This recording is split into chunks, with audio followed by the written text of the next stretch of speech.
Bro, you must study what a prophet is. You clearly don't You know the must Old get Testament. context. It doesn't say that. It This says is the Holy context. Spirit. It's literally verse 1's the immediate context of what you're asking about. Man. How can you know all that? I told you, I like to read.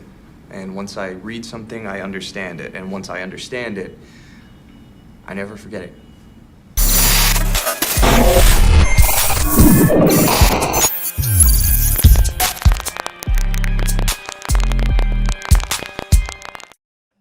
Acts 13:2. We've had this conversation before. I want to bring it up just briefly here. So while they're ministering the Lord and fasting, the Holy Spirit said, "Set apart for me Barnabas and Saul for the work which I call them."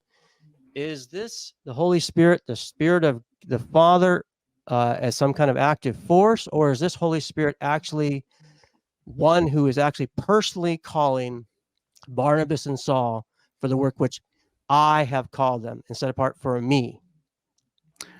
Really surprised you went here. I just mentioned this earlier. Read verse 1. What's the first sentence in verse 1? You tell me. They were at Antioch in the church, that there were prophets and teachers. What's a prophet do? Sorry, again, you don't understand the rules here. I get to ask the questions, right? So you can let that be rhetorical if you want, but a prophet speaks the words of the Lord, and then they get attributed to the Lord. So the Holy Spirit is the Spirit of the Father, who is the Lord. Sent out by the Holy Spirit, verse 4.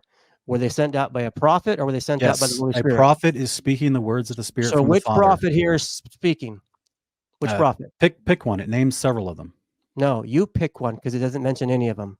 Bro, you must study what a prophet is. You clearly don't know the Old Testament. Testament. You must get context. It doesn't say that. This is the context. It's literally verse 1's the immediate context of what you're asking about. Man. Look, that was a tough night for all of us. It's funny. All right, my last. Do you not know what a prophet is? How he speaks the words of the Lord? Oh, you're hilarious. Do you not know that the Spirit of God brings the message to the prophet? Why? You can't ask questions. You get to in a second.